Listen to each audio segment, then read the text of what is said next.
Mas eu queria, nessa manhã, convidar você, então, a abrir a sua Bíblia no livro de Levítico, capítulo 9, versículos 22 a 24. Texto da nossa meditação, hoje de manhã, é o texto de Levítico, capítulo 9, versículos 22 a 24. E essa mensagem tem como título O Culto na Presença de Deus.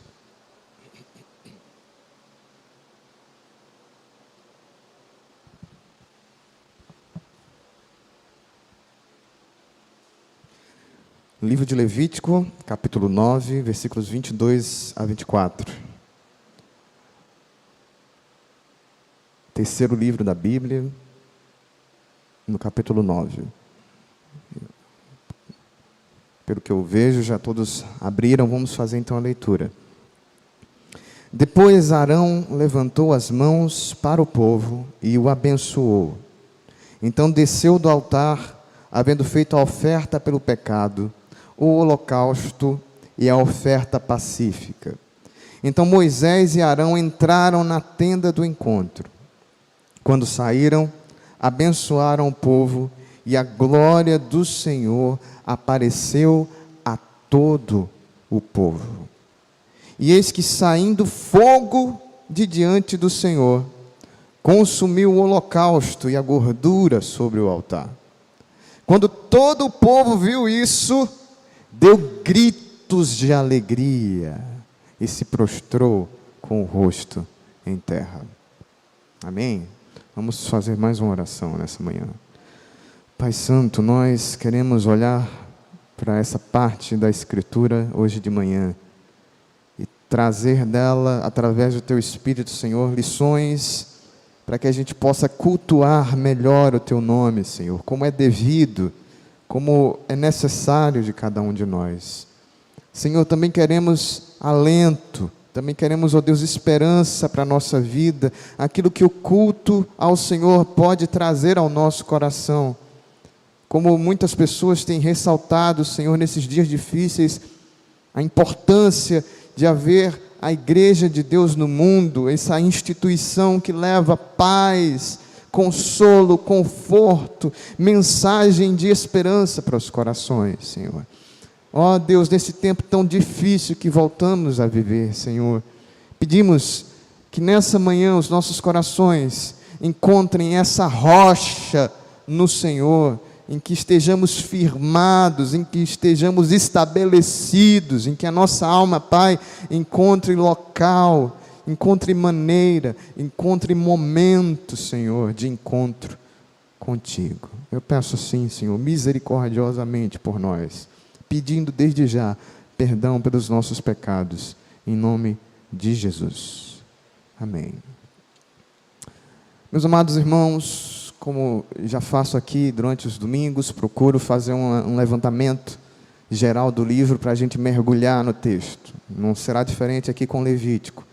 Levítico é o terceiro livro da Bíblia, também é o terceiro livro do chamado Pentateuco, e é um livro que foi escrito no período de 30 dias que o povo de Deus passou ali na planície do Sinai, quando saiu do Êxodo. Eu já tive a oportunidade nesse ano de falar sobre um texto de Gênesis, um texto de Êxodo, e agora estou falando sobre um texto de Levítico. Se Deus assim permitir, quero falar sobre todo o Pentateuco nesse ano. O texto de Levítico, o livro de Levítico, meus irmãos, narra a instrução de Israel quanto a duas coisas importantes: a adoração e o culto no tabernáculo, naquilo que foi o primeiro templo do Senhor. O tabernáculo era uma estrutura móvel, feita de tecidos finamente tecidos, de estruturas de metal, de madeira, amarrações. Era um templo móvel que acompanhava o povo de Deus na peregrinação até a terra prometida, e onde a nuvem do Senhor parava, então eles armavam ali o tabernáculo. No finalzinho do Êxodo, Deus então dá uma grande quantidade de lições, mais do que lições, de prescrições sobre ofertas, sobre a maneira de instituir pessoas para o culto, que foram chamados de sacerdotes. Foi também confeccionado todo o material, todos os utensílios do tabernáculo, e o Levítico é esse livro que concentra uma grande quantidade de leis para a vida santa do povo de Deus. Na verdade, Levítico, meus irmãos, é o livro que, do Pentateuco, dos 5 primeiros livros da Bíblia, mais propriamente pode ser chamado de livro da lei, porque ele é, se não todo, quase que completamente composto de leis que vão desde a dieta, do que se podia ou não comer, até a higiene pessoal, quantos dias eram necessários se afastar do templo, do convívio de pessoas, enfim. Levítico tem essa faceta de leis, de conduta. Inclusive, meus irmãos, algumas pessoas, alguns estudiosos afirmam que Levítico não é um livro de teoria, não é um livro de doutrina, mas é um livro extremamente prático, porque as lições, as leis, as prescrições visam a conduta prática. Como o cristão do Antigo Testamento precisaria se comportar na presença de Deus. Isso é o que o livro de Levítico ensina. Além disso, meus irmãos, esse livro, aqui no texto em que vemos, ele concentra 2 passagens históricas, ou de narrativa histórica. Somente aqui no dos capítulos 8 a 10, nós temos essa história, essa parte histórica, e uma parte lá também em Levítico capítulo 24, são os 2 momentos em que nós temos história. Portanto, quando nós olhamos para Levítico de 8 até 10, vemos o que nós poderíamos chamar de cerimônia de ordenação dos sacerdotes, que seria mais ou menos comparado com a ordenação dos pastores hoje em dia. Se uma pessoa se considera apta ao sacerdócio, enfim, ao ministério pastoral, melhor dizendo, ela passa pelo seminário e tem um momento em que ela é ordenada, ela é regularmente recebida como ministra do Evangelho. É mais ou menos o que está acontecendo aqui entre Levítico 8 e Levítico 10. No capítulo 8 nós vemos que Moisés recebe a ordem de Deus: olha, chama Arão e os seus filhos, e durante 7 dias prepare-os para que eles se tornem sacerdotes. E o que acontece nesses 7 dias, meus irmãos? Arão e seus filhos são lavados, são vestidos com as vestes santas sacerdotais, são ungidos com o óleo sagrado, o óleo da unção, especialmente feito para isso, e nesses dias, nesses 7 dias, eles ficam na parte exterior do tabernáculo, chamada átrio. Todos os seus filhos e o próprio Arão ficam 7 dias fazendo sacrifícios de purificação por si mesmos. Você está me compreendendo? Você está acompanhando comigo? Muito bem. Quando nós chegamos aqui, meus irmãos, no capítulo 9, se você observar o primeiro versículo, fala que no 8º dia, então passados aqueles 7 dias de consagração, no 8º dia, nós estamos agora nesse último dia da cerimônia de consagração, é o dia final, é o dia em que agora Deus diz: repitam as cerimônias, aliás, as ofertas de consagração pelos sacerdotes, mas além disso, no versículo 3, ele ordena que se façam sacrifícios pelo povo, e promete no versículo 4, porque hoje o Senhor aparecerá a vocês. Então, o que estava guardado naquele 8º dia de consagração dos sacerdotes era um momento de encontro com a glória de Deus. O culto que estava começando, que estava sendo inaugurado, prometia o encontro com o próprio Deus. Quando nós olhamos para esse texto, meus irmãos, nós vemos, aliás, no capítulo 9 inteiro, que o propósito desse capítulo é mostrar por que deveria haver culto em Israel. Qual era o significado, a natureza dos sacrifícios. Que tudo aquilo existia e ainda existe, vamos ver com as devidas proporções, na igreja de Deus hoje, para que a comunhão seja estabelecida e mantida entre o povo de Deus e o seu Deus, o nosso Senhor. Portanto, nessa manhã, meus irmãos, o tema que eu quero propor é que o culto na presença de Deus é uma experiência solene de adoração compartilhada por seu povo. O culto na presença de Deus é uma experiência solene de adoração compartilhada por seu povo. Por que na presença de Deus? Porque Deus, através dos ofícios sacerdotais, através das ofertas, através do tabernáculo, através dos sacerdotes, tinha prometido que iria cumprir aquilo que ele já havia falado, que seria o Deus que habitaria no meio do seu povo, que seria o Emanuel, aquele que está com o seu povo.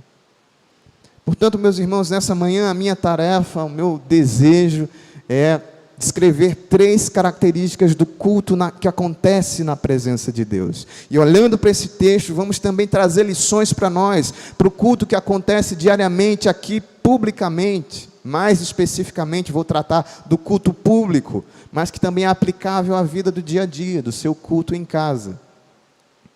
E a primeira característica do culto na presença de Deus, meus irmãos, é a necessidade indispensável de ofertas a Deus.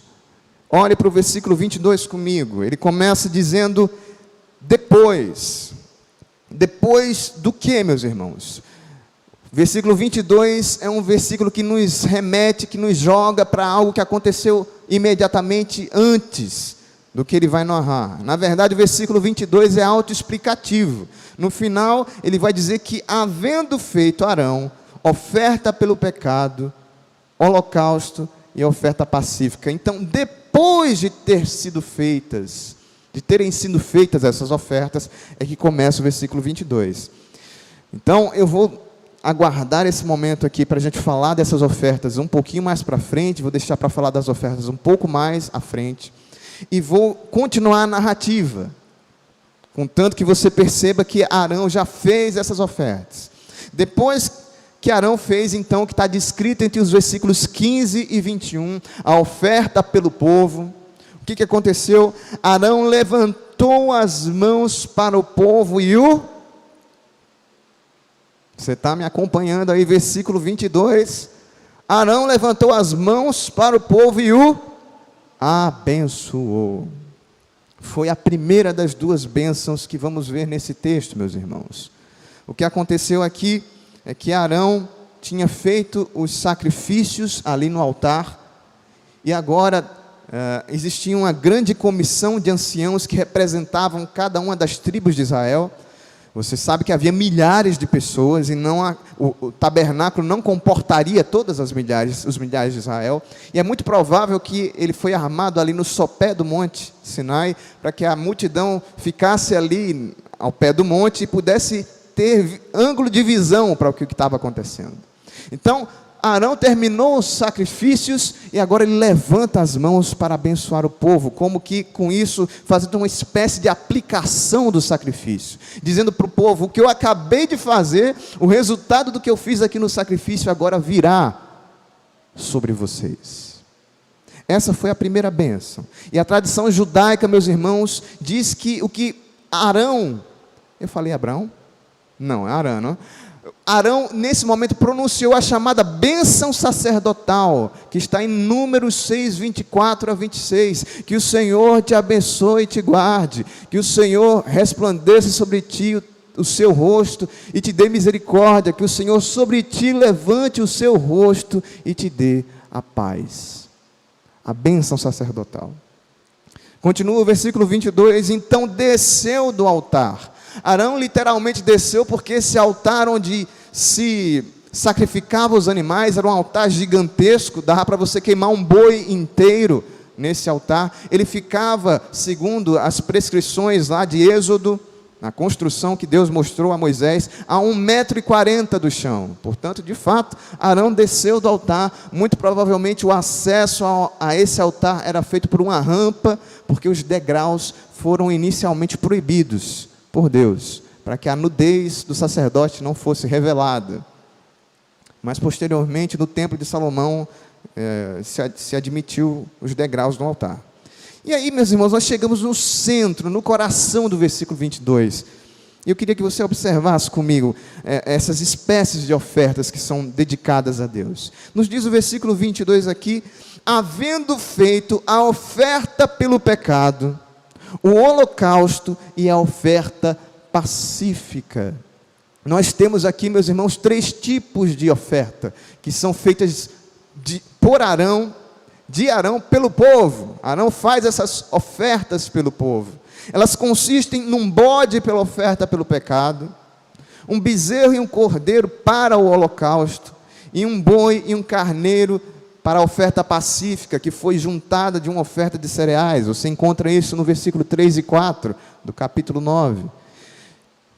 Como entender isso, meus irmãos? É claro que no Antigo Testamento, principalmente no livro de Levítico, de Êxodo, nós vemos uma grande quantidade de ofertas. Não é o meu desejo aqui cansar os irmãos com classificações de ofertas, ofertas suaves, ofertas não suaves, ofertas de alimentos, ofertas de derramamento de sangue. Não é necessário fazermos isso. Essas ofertas tinham um objetivo que eu quero demonstrar nesse minuto, nesse momento para você. Primeiramente, observe comigo que a primeira oferta a ser sacrificada, a ser apresentada, era a chamada oferta pelo pecado. Ela sempre era a primeira apresentada, porque servia para remover o pecado do ofertante, do adorador a Deus. Existiam e existem todos os dias obstáculos que nos impedem de estar na presença de Deus, e esse pecado precisa ser retirado. Essa oferta pelo pecado fazia isso, servia para isso. O sangue daquele animal então simbolizava a cobertura daquele pecado, qualquer tipo de pecado, o pecado feito intencionalmente, o pecado feito sem querer, o pecado consciente, aquele que eu sei que eu cometi, o pecado inconsciente, todos esses eram cobertos pela oferta pelo pecado. E era necessário apresentar essa primeira oferta, porque ninguém pode se apresentar diante de Deus em pecado. A segunda oferta, meus irmãos, que foi apresentada era o holocausto. O holocausto era uma expressão da rendição total, completa da pessoa purificada a Deus. Então, na oferta pelo pecado, eu já pedi a Deus a minha purificação, a minha expiação, que é um outro termo que a Bíblia usa, né? A cobertura dos meus pecados, a remoção das minhas iniquidades. E agora, o holocausto simboliza a minha entrega completa a Deus. O meu coração, o meu corpo, a minha mente, tudo que eu sou, os meus bens, a minha casa, era consagração total a Deus. Por isso, quando Paulo fala em Romanos capítulo 12, versículo 1, rogo-vos, pois, irmãos, pelas misericórdias de Deus, que apresenteis os vossos corpos como sacrifício vivo, santo e agradável a Deus. Que sacrifício é esse, meu irmão? É o holocausto, porque era o único sacrifício em que o animal era completamente queimado, era queimado todo na presença de Deus, para representar que a vida inteira da pessoa estava sendo consagrada a Deus. E depois vinha então a chamada oferta de paz, ou oferta pacífica, que era uma oferta diferente das demais, porque ela era uma expressão de agradecimento por essa misericórdia de Deus, que agora o adorador, o ofertante sentia. Era também um selo da comunhão com Deus, e ela era uma refeição sacrificial, meus irmãos. Era uma refeição porque o sacerdote apresentava as partes nobres dessa oferta, por exemplo, o peito e a coxa, como está aí no versículo 21. O peito e a coxa direita Arão moveu por oferta movida e depois trouxe. Então essa oferta pacífica, ela era chamada também de movida, porque o sacerdote pegava essas partes nobres da carne, do sacrifício, apresentava a Deus e retornava com ela para a ceia, que era feita entre o ofertante e o sacerdote. E tinha mais, meus irmãos, você podia convidar pessoas para a oferta pacífica, para essa refeição na presença de Deus, porque era uma oferta de comunhão, era um momento de você dividir, de você se alegrar, de você trazer um momento de compartilhamento daquilo que estava acontecendo na sua vida.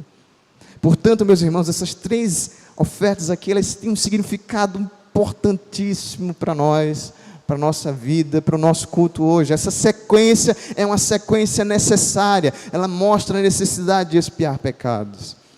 Mas acima disso, meus irmãos, nós vemos aqui no versículo 22, que a presença de Deus no culto exige de nós purificação, total consagração e comunhão com Deus e com os outros. Você percebeu isso? Nesse culto que está sendo instituído na presença de Deus, o que é que não pode faltar? Purificação de pecado, total consagração e comunhão com Deus e com os outros. Oferta pelo pecado, holocausto e oferta pacífica. Meus irmãos, é isso que deve acontecer no culto público a Deus. É isso que deve estar acontecendo agora na sua vida. Quando estamos na presença de Deus, cultuando a Deus, e me permita, eu sei que às vezes eu pego caminhos, né, eu faço digressões, que a gente chama, né, e às vezes fica suspenso, né, então deixa eu pontuar logo aqui, antes de eu me perder nas ideias. Existe uma diferença entre adoração e culto, meus irmãos, não são a mesma coisa. O Senhor Jesus Cristo mostrou isso lá no deserto, quando ele resistiu a Satanás e disse: ao Senhor teu Deus adorarás e somente a Ele prestarás culto. Então Jesus separou a adoração de culto. São duas coisas diferentes. São complementares, mas são distintas. A adoração tem a ver muito mais com a atitude interior, com uma decisão de pertencer a um Senhor, um reconhecimento de pertença, é uma submissão a alguém. Alguém é adorável quando é digno do meu amor, da minha dedicação, da minha vida, da minha atenção, e Deus é o ser mais adorável nesse sentido. Então a adoração é essa atitude interna do coração. Prestar culto, como falou o Senhor Jesus Cristo, tem a ver com algo mais prático da vida. É de fato uma prestação de serviço. Culto é um serviço, é um servir, é colocar-se a dispor deste que eu reconheço como Senhor. Então, quando nós cultuamos a Deus, meus irmãos, quando nós estamos aqui cultuando a Deus, nós estamos fazendo um serviço ao nosso Senhor. Um serviço orando pela vida da igreja, um serviço trazendo ofertas, um serviço de intercessão pelos outros nas orações, um serviço da exposição da palavra, trazendo o sentido do que significa o texto da Bíblia. Tudo isso é um serviço, e a adoração também entra nesse serviço, porque nós precisamos servir a Deus com alegria na nossa adoração. Então, meu irmão, pode haver adoração sem haver culto, e pode haver culto sem haver adoração.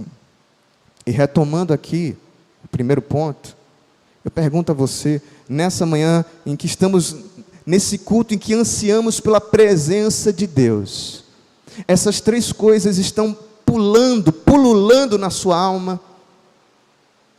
Hoje de manhã você reconhece neste culto que é necessário confessar pecados, os seus pecados diante de Deus? Você reconhece ao estar aqui os cultos que nós fazemos a Deus, de oração, no domingo de manhã, no domingo à noite, eles emulam o seu coração, eles convidam você a se consagrar completamente a Deus, como um holocausto. Senhor, aqui eu estou não apenas para sentar nesse banco, mas para renovar o meu compromisso de servi-lo todos os dias da semana que vai começar agora. O culto em que nós nos encontramos aqui, é esse culto que me convida a reatar a minha comunhão com Deus e me alegrar nessa oferta pacífica, de paz, dizendo: eu recebi perdão de Deus, não preciso ficar acabrunhado, triste, porque eu pequei, eu reconheci o meu pecado, sobre mim veio o sangue do Cordeiro, e agora eu tenho paz com Deus, e essa paz jorra de você, para que você faça paz com os outros, tenha comunhão com a igreja. Perceba como são necessárias essas três dimensões no nosso culto todos os dias, meus irmãos, nossos cultos públicos. E para você também que está em casa, que está no YouTube ou no Instagram, nós estamos nesse tempo em que nós estamos está sendo vedada a participação ao culto público. E você precisa ter um cuidado redobrado na sua vida, meu irmão e minha irmã, que está em casa. Por quê, meu irmão? Porque a gente não pode fazer um culto a Deus de qualquer maneira.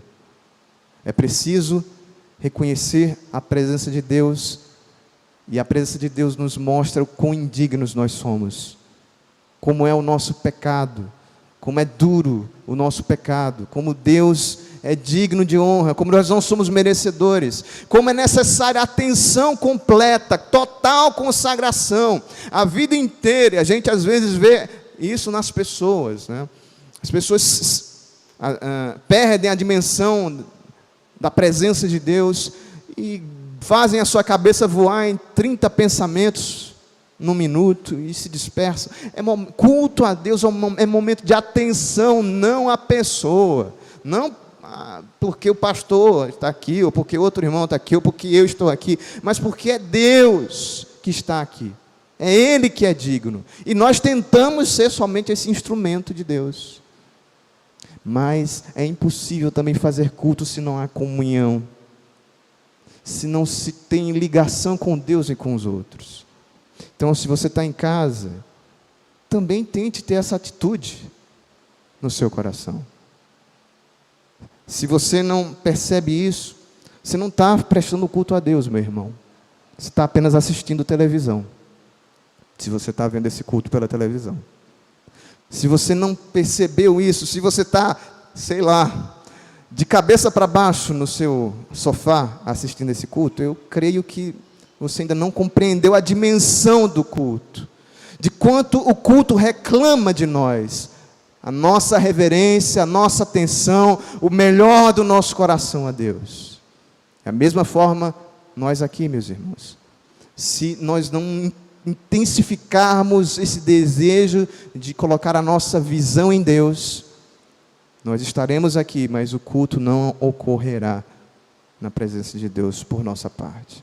Segunda característica, meus irmãos, desse culto na presença de Deus, é o compartilhamento solene da presença de Deus. O culto em que Deus está presente é um momento de compartilhar solenemente da presença de Deus. Eu usei a palavra solene porque ela não apenas significa que existem formas necessárias para o culto acontecer, não é de toda forma que a gente faz um culto a Deus, mas essa palavra solene também significa de maneira esplêndida, de maneira majestosa, de maneira profunda, de maneira séria, de maneira grave. É um momento em que, quando cultuamos a Deus, em que a nossa alma deve perceber a atmosfera divina neste lugar. Perceba então comigo, meus irmãos, versículo 23. Então Moisés e Arão entraram na tenda do encontro. Nesse momento, Moisés aproveitou que todo Israel estava observando aquela cerimônia e introduziu seu irmão Arão ali com ele pela primeira vez dentro do tabernáculo. E nesse momento, Moisés estava transferindo para Arão a atividade, o ofício de ser o sumo sacerdote, aquele que era o maior dos sacerdotes, aquele que seria o responsável por fazer os sacrifícios diante de Deus. Continue comigo, versículo 23 diz: quando saíram da tenda do encontro, abençoaram o povo mais uma vez. Essa é a segunda bênção que é pronunciada, meus irmãos. Mas agora, essa é uma bênção diferente, é uma bênção dupla. Veja você, agora nós temos o mediador da lei de Deus, Moisés, junto com o novo, o recém-empossado sumo sacerdote, os dois abençoando o povo. E essa é uma visão linda do culto, meus irmãos. Sabe por quê? Porque no culto tem lugar para todos os dons. No culto tem local para o mediador, para aquele que é instruído na lei, trazer explicação sobre a lei. É também lugar para o sacerdote oficiar sacrifícios. E nós, de certa maneira, todos nós, na verdade, somos, de certa maneira não, nós somos hoje, todos nós, sacerdotes do nosso próprio sacrifício, da nossa própria oferta. No Novo Testamento, eu e você somos ao mesmo tempo o sacerdote e a oferta diante de Deus. No culto há espaço para isso tudo acontecer. Isso tudo ocorre para quê, meus irmãos? Para abençoar o povo. Culto diante de Deus é um momento em que toda a igreja se reúne para que a igreja seja abençoada, com a multiplicidade dos dons, com as manifestações diversas dos dons. Aquele que tem capacidade de se doar, o dom de misericórdia, o dom de falar, de pregar o evangelho, o dom do louvor, de louvar a Deus, aquele que é capaz de abrir as suas posses, tudo isso ocorre no culto a Deus, meus irmãos. E nesse sentido, eu acredito na importância de cada instante do culto. Há pregadores que instituem o momento da pregação, e eu não estou diminuindo esse momento que é de total, cabal importância, mas eles fazem uma separação rígida, como se o momento da palavra fosse um momento, as outras coisas fossem uma preparação, sei lá, vamos arranjar aqui um momento, né, como se fossem de só menos importância. É a palavra. Não, meus irmãos, eu creio que a palavra deve estar em todos os momentos do culto. A oração deve ser regada pela palavra. A palavra deve aparecer nas nossas orações. A palavra deve ser cantada nos nossos hinos.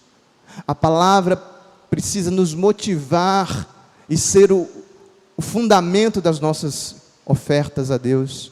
E a palavra precisa ser exposta. Então, esse culto a Deus precisa ocorrer no centro, tomando a palavra como centro, mas para abençoar todos do povo, toda a igreja de Deus. Na igreja há espaço para todos os dons. E nós continuamos aqui então, meus irmãos, quando tudo isso aconteceu, nós chegamos aqui no ponto alto do nosso texto, que é o finalzinho do versículo 23, e a glória do Senhor apareceu a todo o povo. O que é essa glória, meu irmão? A glória do Senhor, a palavra hebraica aqui, usada para glória, ela significa literalmente ser pesado, ter peso. É como se a palavra quisesse aludir à aparência majestosa, esplêndida, fulgurante, de uma grande personagem da antiguidade, ou uma grande personagem real. A glória era aquele simbolismo de beleza que a gente vê, por exemplo, num rei, que se apresenta com seus trajes reais, e parece que quando ele entra com aquela coroa, o cetro, as suas vestes, o manto, parece que ele enche todo lugar com aquela presença, com aquela suntuosidade, com aquilo que enche os olhos. Isso é a glória de Deus. É essa presença que enche, que preenche todos os lugares. Contudo, meus irmãos, eu acredito, como alguns estudiosos aqui, que aqueles irmãos, aqueles israelitas, eles não viram necessariamente a pessoa de Deus, porque você sabe, a Escritura diz que ninguém pode ver a Deus e viver. Nós não temos condições humanas nem espirituais de suportar, imagine só, a manifestação do que Deus é de fato. Nós seremos preparados para essa visão nos céus. Mas o que eles viram foi mais ou menos como ver de fato. O que aconteceu foi uma tomada de consciência da presença de Deus. Não apenas com os olhos, eles viram uma manifestação santa, não apenas com os ouvidos escutaram, sentiram o cheiro aromático do sacrifício, mas eles perceberam com a mente e espiritualmente que Deus estava ali. E o culto a Deus é esse momento em que a sua mente é convidada a perceber, a notar, a cair em si e entender-se como invadido pela glória de Deus. Meu irmão, minha irmã, a glória de Deus está em todos os lugares sempre. A presença de Deus está constante em todos os momentos, mas nem sempre os seres humanos têm capacidade de percebê-la, de notá-la. E o que aconteceu naquele dia, naquele momento, foi isso. Eles perceberam a presença de Deus.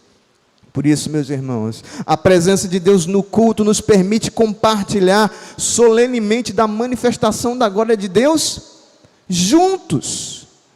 Isso aconteceu para quem, meu irmão? Para Moisés somente?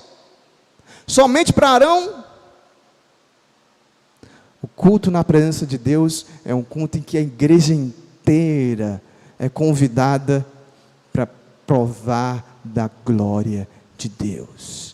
Deus promete isso na sua palavra, meu irmão. Quando nós nos reunimos em culto a Deus, como igreja, nós provamos juntos a glória de Deus. Aleluia. E aqui, meu irmão, me permita ser chato mais uma vez. Eu tenho me juntado a alguns pastores, no pensamento, claro, pastores como o Heber Campos Júnior, como o pastor Leandro Peixoto, da Segunda Igreja Batista de Goiânia, a respeito da preocupação com a qual, aliás, a preocupação com esse momento de pandemia, porque tem gerado um tipo de comportamento, de pensamento muito sutil na igreja de Deus. Nós estamos menosprezando a importância do culto público, meus irmãos. Obviamente, nós precisamos manter o cuidado, é uma situação totalmente excepcional, a gente precisa cuidar das pessoas mais vulneráveis, mais expostas ao vírus. Nós acompanhamos, queremos seguir propriamente, extensivamente, todas as prescrições legais. Mas, meus irmãos, não permita que o seu coração perca a preciosidade que é estar no culto público diante de Deus. A manifestação da glória ocorreu num culto público. E aí tem algumas pessoas dizendo, não tem nada não, faltar o culto público. Não, a gente assiste em casa mesmo. Não, está tudo bem. Está tudo bem não, meu irmão. Está tudo bem não, minha irmã. Foi plano, foi vontade de Deus unir uma igreja numa comunidade que a gente chama de igreja local, para que nós que moramos juntos aqui, estejamos no mesmo local juntos, nos abençoando como igreja. Isso é plano de Deus, isso é vontade de Deus. Quando Paulo escreve para igrejas, ele não escreve para indivíduos, ele escreve para a igreja em Corinto, que se reúne em Corinto, a igreja que está em Romanos, na cidade de Roma, aliás, os romanos que estão na cidade de Roma. Quando ele faz para um ou outro indivíduo, é no contexto de uma igreja. Aos irmãos que estão na diáspora, Tiago fala, para uma carta que era circular, para circular nas igrejas. Não se despreza na Bíblia a presença da igreja no culto. Quando nós estamos reunidos, existe ministração da graça de Deus nos nossos corações. Nós precisamos perceber isso, meus irmãos. Não menospreze a reunião do povo de Deus. É um tempo difícil, e mais uma vez eu repito, a gente faz a gente respeita todas as restrições. Nós, inclusive, temos na nossa igreja estimulado as pessoas maiores de 60 anos, o pessoal do grupo de risco, a ficar em casa. Fique em casa, meu irmão. É hora de se cuidar, não está fácil, a coisa está séria para todo mundo. Agora, o que a gente não pode, meus irmãos, é aceitar esse pensamento de que está tudo tranquilo, não vou para o culto, está tudo tranquilo. E aí, meu irmão, eu não quero me alongar muito, aí a gente tem uma centena de coisas acontecendo por conta disso. Pessoas que acham que podem, mas eu estou em casa mesmo, então a igreja local não é importante. Eu hoje de manhã, ao invés de me ligar com a minha igreja local, eu vou assistir o fulano de tal. Meu irmão, existe sentido no que nós estamos fazendo aqui. Você é membro da Igreja Batista Castelo Forte, não por acaso. É para que aqui dentro você seja alguém que possa se manifestar, possa manifestar os seus dons, possa conviver com pessoas. Onde é que a gente vai aprender a perdoar pessoas, se não dentro de uma igreja local, convivendo com pessoas? Você percebe a importância do culto público? Que a gente também valorize esse culto que está acontecendo. E por fim, meus irmãos, quero me encaminhar ao terceiro ponto, mas antes disso, versículo 22 tem pelo menos duas interpretações, meus irmãos. Alguns vão pensar que a glória de Deus e o fogo que vai aparecer no versículo 24 foram dois momentos diferentes. Alguns pensam que foi no mesmo instante que a glória de Deus aconteceu por conta do fogo. Tem outras pessoas que vão pensar em duas manifestações diferentes. Apareceu a glória de Deus e depois veio o fogo. Se a última interpretação, se a interpretação de que foram no mesmo momento, se isso se referiam a uma única experiência, a única manifestação, Deus então teria aparecido no momento em que Ele enviou o fogo para consumar o sacrifício. Então a gente vai aqui para o terceiro ponto. Não vou bater um martelo aqui, porque não podemos de fato saber, né, o que aconteceu, se foram duas coisas ou se foi duas em uma. Mas enfim, vamos para o versículo 24, meus irmãos. Deus apareceu, enviou o seu fogo, e a terceira característica do culto na presença de Deus é a experiência mista causada pela aprovação de Deus. Experiência mista, não é mística, é mista, causada pela aprovação de Deus. Versículo 24.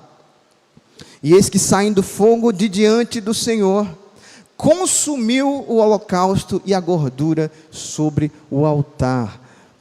Mais uma manifestação inegável da glória de Deus, porque dizem os estudiosos que a nuvem que acompanhou o povo de Deus, o fogo que esteve com eles desde o Êxodo, todos agora pairaram sobre o tabernáculo e flamejou do meio da nuvem de Deus o fogo que foi sobre aquelas ofertas que Arão tinha posto ali, e literalmente incinerou aquelas ofertas. O verbo hebraico aqui significa reduzir, consumiu significa reduzir a cinzas.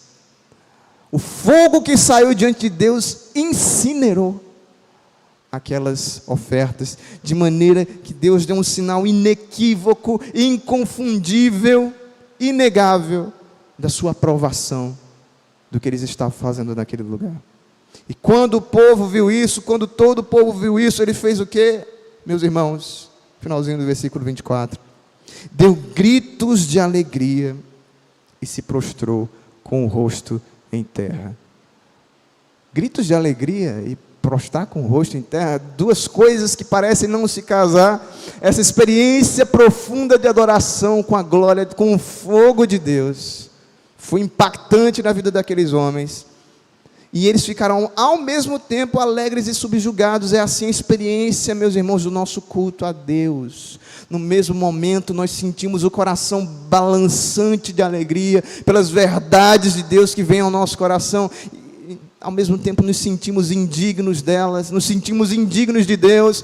Percebemos a glória, como Deus é santo, como Deus é tremendo e grande, diferente de nós, e trememos, mas ao mesmo tempo gritamos de alegria, e ao mesmo tempo nós reverenciamos a Deus com temor. Nós não estamos falando de uma coisa estranha. Esse paradoxo, ele acontece, ele precisa ocorrer, porque nós estamos falando de Deus. Deus faz isso, e o nosso desejo, meus irmãos, quando cultuamos a Deus, é que esse fogo queime no seu coração. Nós estamos reunidos nessa manhã para que Deus produza em nós essas reações de alegria e reverência. Ao mesmo tempo, elas são duas atitudes que se complementam, que se contrabalançam. Aliás, diz o Salmo 2:11, servi ao Senhor com temor e alegrai-vos nele com tremor. É essa a situação do seu coração nessa manhã, ao ouvir a palavra de Deus, a participar desse culto? É isso que tem acontecido? Das três características que notamos aqui, alguma faz parte da sua vida? É isso que nós temos buscado, meu irmão, no nosso culto diário, no nosso culto em casa também. Obviamente eu falei aqui do culto público, mas isso envolve a vida particular, na nossa casa, no nosso dia a dia. Nós precisamos pedir a Deus esse Deus da glória que esteja presente em cada culto que fazemos. É o sentido de estarmos aqui, meus irmãos. É o fogo de Deus no nosso coração. Que Ele esteja purificando os nossos pecados, nos unindo em comunhão e nos fazendo provar do fogo da sua presença, que nos faz avançar em alegria e reverência diante dEle. Amém? Que seja assim, Senhor, na nossa vida. Deus, ao final dessa meditação, meu Senhor, nós queremos também expressar a nossa total alegria, Pai. De maneira que também, Senhor, reverenciamos Tua presença. Reverenciamos Tua presença porque Tu não te ausentas de nós, mesmo enquanto nós permanecemos frios, alheios à Tua presença, à manifestação do que ocorre aqui na reunião do Teu povo, Senhor. Quando nós perdemos de vista do que acontece quando há essa reunião solene diante de Tua face. Ó Deus, nessa manhã nós também queremos confessar os nossos pecados ao Senhor e pedir, Senhor, que as nossas vidas sejam encontradas inteiras diante de Ti. Renova essa igreja nesse desejo a Ti, Senhor, esse desejo para Ti. Clamamos, ó Deus, que o Senhor queime o nosso coração como um sacrifício vivo, santo e agradável ao Senhor. Ó Deus, derrama sobre nós a glória da Tua presença em nossos cultos, para que seja verdadeiro, Senhor, o que acontece em nós, para que saiamos, ó Deus, para o dia a dia, para o culto da vida diária, Senhor, para que esse culto aqui seja apenas, ó Deus, a forma didática de mostrarmos o que vai acontecer na nossa vida lá fora. Te pedimos, ó Deus, por esse tempo difícil também, Senhor, em que os cultos têm sofrido tanto, têm perdido, ó Deus, na reunião dos Teus santos. Nós ansiamos, ó Deus, pela reunião de todo o Teu povo nesta casa. Nós, ó Deus, reconhecemos a alegria que é festejar juntos neste lugar, e pedimos misericórdia ao Senhor nesse tempo que vivemos, meu Deus, por tantas pessoas sofrendo, tantas pessoas que estão indo, Senhor. Clamamos, ó Deus, nessa manhã, neste culto que também rendemos para isso, para buscar a face do Senhor, pedindo, ó Deus, um tempo de restauração, de cura. Ó Deus, que esse momento seja um momento em que busquemos o Senhor de joelhos, reconheçamos, ó Deus, a gravidade dessa hora, Senhor.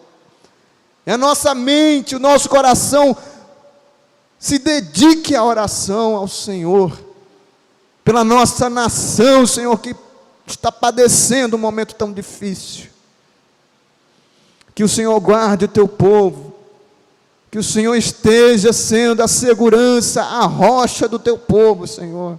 Enquanto muitos estão tristes, cansados, ansiosos, com medo nas suas casas, recebam do Senhor o alento, a força, o vigor, Pai, de Tua parte. Seja assim, Senhor, sobre nós, para que Teu nome seja bendito, Senhor. Pedimos assim nessa manhã, através de Jesus Cristo, em nome de Jesus, meu Pai. Amém.